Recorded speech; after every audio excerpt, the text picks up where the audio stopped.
Law ज्ञान 365 के आज के एपिसोड में आपका स्वागत है। आपका legal listening partner on the go. आज हम 2023 की नई भारतीय न्याय संहिता यानी बीएनएस की दुनिया में एक गहरी छलांग लगाने वाले हैं। खास तौर पर हम इसके सबसे जरूरी हिस्सों में से एक सजा या पनिशमेंट्स के प्रावधानों को समझने की कोशिश करेंगे।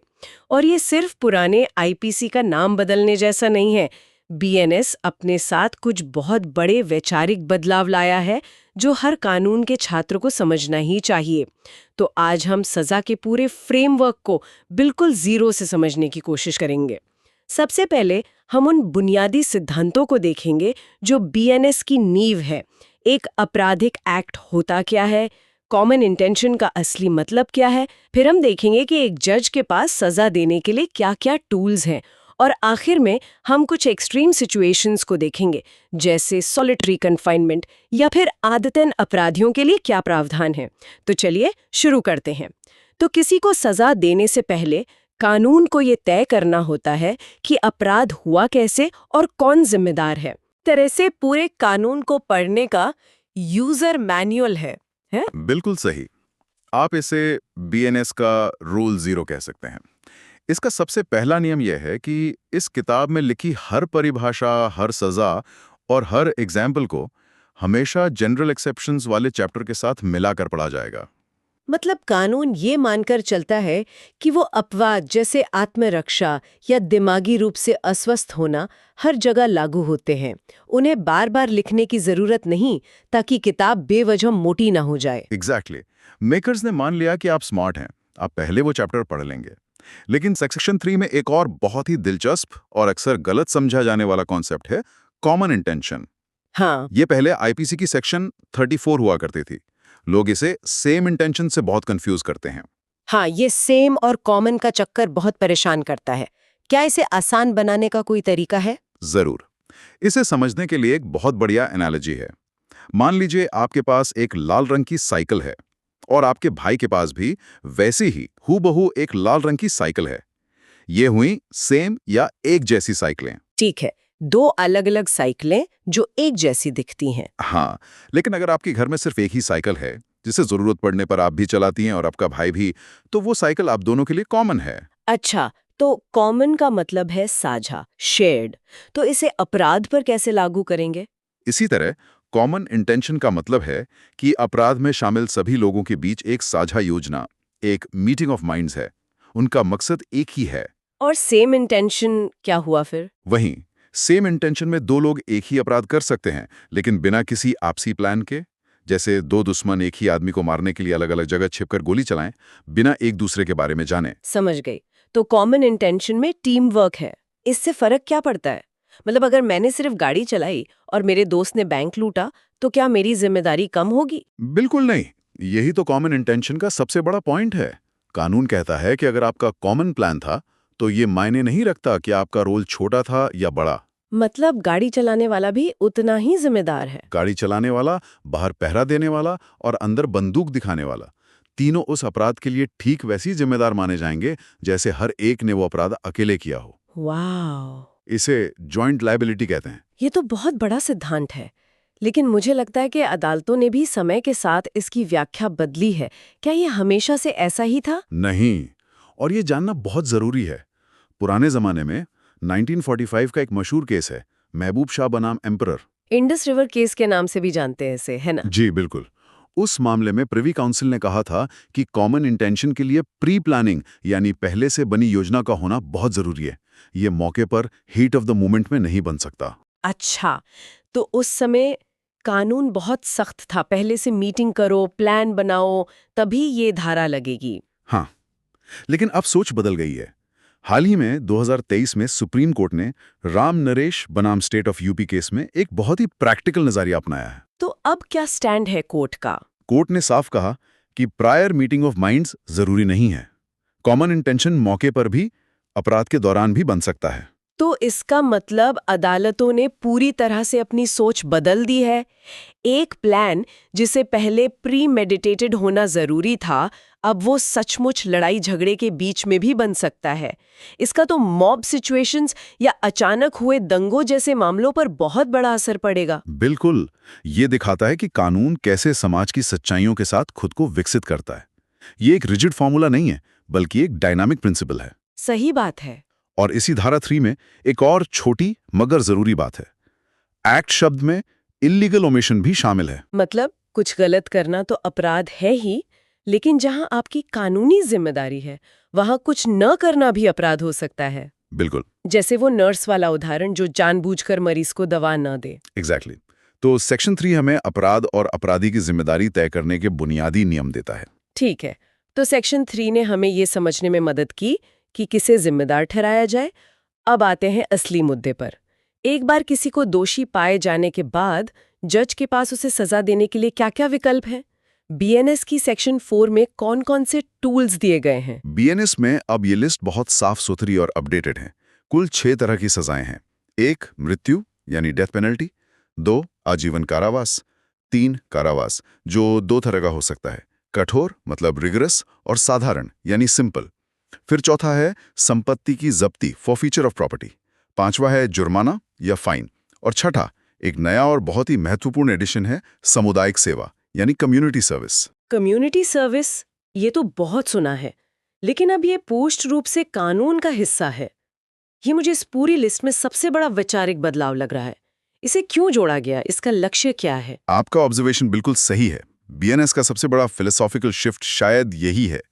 ये कानून को सजा के पारंपरिक विचार यानी रिट्रीब्यूटिव जस्टिस मतलब बदले की भावना से थोड़ा दूर ले जाता है। तो ये एक सुधारवादी कदम है। हाँ, कम्युनिटी सर्विस का आना ये दिखाता है कि कानून मान रहा है कि कुछ छोटे अपराधों के लिए अपराधी को जेल की कोठरी में बंद करने से बेहतर है कि वो समाज के लिए कुछ सकारात्मक काम करे।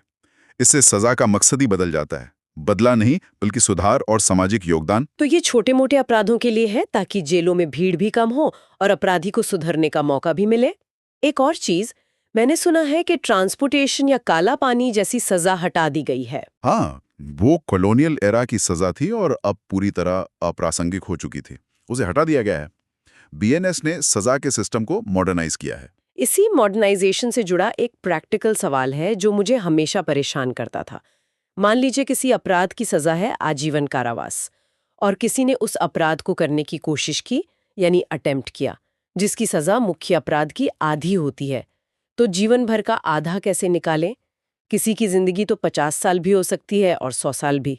ये एक शानदार सवाल है और बीएनएस का सेक्शन 6 इसी कंफ्यूजन को दूर करने के लिए बनाया गया है। ये एक गोल्डन रूल सेट करता है। जब भी सजा की कैलकुलेशन के लिए आजीवन कारावास का कोई हिस्सा, कोई फ्रैक्शन निकालना हो तो उसे हमेशा 20 साल माना जाएगा। अच्छा, तो बस गणित के लिए life imprisonment is equal to 20 years. तो आजीवन कारावास का आधा हुआ 10 साल और 1/4 हुआ 5 साल। Simple is that. इससे सारी एम्बिग्विटी खत्म हो जाती है। बिल्कुल, ये छात्रों और वकीलों दोनों के लिए बहुत बड़ी सहूलियत है। गणित की बात चली रही है तो एक और सजा की बात करते हैं जिससे सब वाकिफ हैं, जुर्माना या फाइन। ये बहुत आम है, लेकिन क्या होता है जब कोई जुर्माना भरता ही नहीं है? इसके लिए बीएनएस का सेक्शन 8 एक पूरा प्रोसेस बताता है। इसमें 2 मेन सिनेरियोज हैं। पहला, अगर अपराध में जेल और जुर्माना दोनों की सजा है। ठीक है। अगर दोषी जुर्माना नहीं भरता तो उसे उस अपराध के लिए जो मैक्सिमम जेल की सजा तय है उसका 1/4 1/4 और काटना होगा। 1/4? ये तो काफी ज्यादा है। मतलब अगर किसी अपराध की अधिकतम सजा 4 साल है तो सिर्फ जुर्माना ना भरने पर उसे 1 साल और जेल में रहना पड़ सकता है। एग्जैक्टली। ये जुर्माने को गंभीरता से लेने के लिए है। और दूसरा सिनेरियो? दूसरा सिनेरियो उन अपराधों के लिए है जहां सजा सिर्फ जुर्माना है, जेल नहीं। उसके लिए एक स्लैब सिस्टम बनाया गया है। अच्छा, स्लैब्स है। जी। अगर जुर्माना 5,000 रुपए तक है तो न भरने पर 2 महीने तक की जेल, 5,000 से 10,000 के बीच है तो 4 महीने तक की जेल, और अगर 10,000 रुपए से ज्यादा है तो 1 साल तक की जेल हो सकती है। ठीक है, ये तो समझ आ गया। लेकिन अब असली मजेदार और कंफ्यूजिंग हिस्सा आता है। मान लीजिए किसी ने आधा जुर्माना भर दिया, तब क्या होगा? यहाँ पर मेरा दिमाग घूम जाता है। चलिए एक उदाहरण लेते हैं। किसी पर 12,000 रुपए का जुर्माना लगा और न भरने पर 12 महीने की जेल। बहुत अच्छा उदाहरण है। तो इसका मतलब हुआ हर 1,000 रुपए के लिए 1 महीने की जेल। ठीक है, अब मान लीजिए वो 4 महीने जेल में काट चुका है, तो उसके 4,000 रुपए तो चुक गए। फिर उसके घर वाले आके 6,000 रुपए और जमा कर देते हैं, तो 4,000 प्लस 6,000 यानी 10,000 रुपए का हिसाब हो गया। उसे अब रिहा हो जाना चाहिए, है ना? यही वो आम पेज है जिसमें सब फंसते हैं। आपका लॉजिक सही है, लेकिन आप टाइम सर्व्ड और मनी पेड को मिला रही हैं। ओहो। कानून इसे अनुपात में, प्रोपोर्शन में देखता है। उसने 12,000 रुपए में से 10,000 रुपए का हिसाब कर दिया है, लेकिन अभी भी 2,000 रुपए बाकी हैं। अच्छा। और 2,000 रुपए का जुर्माना 2 महीने की जेल के बराबर है, इसलिए उसे 2 महीने और जेल में रहना होगा। ओहो, तो जब तक पूरे 12,000 रुपए का हिसाब चुकता नहीं होता, चाहे वो जेल में समय काटकर हो या पैसे भरकर, तब तक रिहाई नहीं होगी। अब जाकर ये क्रिस्टल क्लियर हुआ। हाँ, जुर्माना भरने पर सजा का वो हिस्सा जो अभी काटा नहीं गया है, उसी अनुपात में कम हो जाता है। समझ लिया। अब कुछ एक्सट्रीम सिचुएशंस की बात करते हैं। एक तरफ है सॉलिटरी कन्फाइनमेंट या एकांत कारावास। ये सुनने में ही बहुत भयानक लगता है। इसका मकसद क्या है? इसका मकसद सिद्धांत रूप में सजा देना कम और अपराधी को आत्म साक्षात्कार मतलब सेल्फ रियलाइजेशन का मौका देना ज्यादा है। इसे एक्सपिएटरी थ्योरी ऑफ पनिशमेंट से जोड़ते हैं, जहां माना जाता है कि अकेलापन व्यक्ति को अपने किए पर सोचने पर मजबूर करेगा और वो सुधर जाएगा। ये तो थ्योरी हुई, लेकिन क्या इसका कोई सबूत है कि ये सच में काम करता है, या ये सिर्फ सजा को और ज्यादा कठोर बनाने का एक तरीका है? यह एक बहुत बड़ा बहस का मुद्दा है। इसके मनोवैज्ञानिक प्रभावों को लेकर बहुत चिंताएं हैं। शायद इसीलिए बीएनएस ने इस पर बहुत सख्त सीमाएं लगाई हैं। सेक्शन 11 और 12 ये साफ करते हैं कि इसका इस्तेमाल मनमाने ढंग से नहीं हो सकता। क्या है वो सीमाएं? 3 मुख्य नियम हैं। पहला, ये सिर्फ कठोर कारावास रिग्रेस इम्प्रिजनमेंट के साथ ही दिया जा सकता है, सिंपल इम्प्रिजनमेंट के साथ नहीं। ठीक है। दूसरा, किसी भी अपराधी को उसकी पूरी सजा के दौरान कुल मिलाकर 3 महीने से ज्यादा सॉलिटरी कन्फाइनमेंट में नहीं रखा जा सकता, चाहे उसकी मुख्य सजा 20 साल ही क्यों ना हो। सिर्फ 3 महीने पूरी सजा में? हाँ। और तीसरा, जो सबसे जरूरी है, एक बार में 14 दिन से ज्यादा के लिए एकांत कारावास नहीं दिया जा सकता। सिर्फ 14 दिन एक बार में? हाँ, और 2 सॉलिटरी कन्फाइनमेंट के दौर के बीच में कम से कम 14 दिन का गैप होना भी जरूरी है। ये नियम दिखाते हैं कि कानून इसके मानसिक स्वास्थ्य पर पड़ने वाले असर को समझता है और इसे एक यातना, एक टॉर्चर बनने से रोकना चाहता है। तो एक तरफ ये चरम सजा है, अब सिक्के के दूसरे पहलू को देखते हैं। उन अपराधियों का क्या जो सुधरते ही नहीं, जो बार बार अपराध करते हैं, जिन्हें हम आदतन अपराधी या रिपीट ऑफेंडर्स कहते हैं? उनके लिए बीएनएस के सेक्शन 13 में एनहांस्ड पनिशमेंट यानी बढ़ी हुई सजा का प्रावधान है। ये समाज को ऐसे लोगों से बचाने के लिए कड़ा निवारक, एक डिटरेंट उपाय है। तो क्या ये हर तरह के रिपीट ऑफेंडर पर लागू होता है? अगर किसी ने आज चोरी की और कल फिर कर ली, तो क्या उसे एनहांस्ड पनिशमेंट मिलेगी? नहीं, इतना सिंपल नहीं है। ये एक बहुत ही टारगेटेड प्रावधान है। ये सिर्फ 2 खास तरह के अपराधों पर लागू होता है। अध्याय 10 जो सिक्कों और सरकारी स्टैम्प से जुड़े अपराध हैं। अच्छा। और अध्याय 17 जो संपत्ति के खिलाफ अपराध हैं, जैसे चोरी, डकैती आदि। अच्छा, तो सिर्फ इन 2 चैप्टर्स के अपराधों के लिए। और कोई शर्त? हाँ, शर्त यह है कि व्यक्ति को पहले इन चैप्टर्स के तहत किसी ऐसे अपराध के लिए दोषी ठहराया गया हो जिसकी सजा 3 साल या उससे ज्यादा हो। और फिर जेल से छूटने के बाद वो दोबारा इन्हीं चैप्टर्स का कोई ऐसा अपराध करे जिसकी सजा फिर से 3 साल या उससे ज्यादा हो। समझ गए। तो ये किसी भी छोटे मोटे बार बार होने वाले अपराध के लिए नहीं है। ये गंभीर आदतन संपत्ति अपराधियों या जालसाजों के लिए एक खास हथियार है, ताकि उन्हें लंबे समय तक समाज से दूर रखा जा सके। अगर ये शर्तें पूरी होती हैं, तो सजा कितनी बढ़ जाती है? तब अदालत के पास बहुत ज्यादा पावर आ जाती है। वो दूसरे अपराध के लिए सीधे आजीवन कारावास या 10 साल तक की जेल की सजा दे सकती है। तो आज के हमारी चर्चा से ये बिल्कुल साफ है कि भारतीय न्याय संहिता सिर्फ कानूनों का रीपैकेजिंग नहीं है।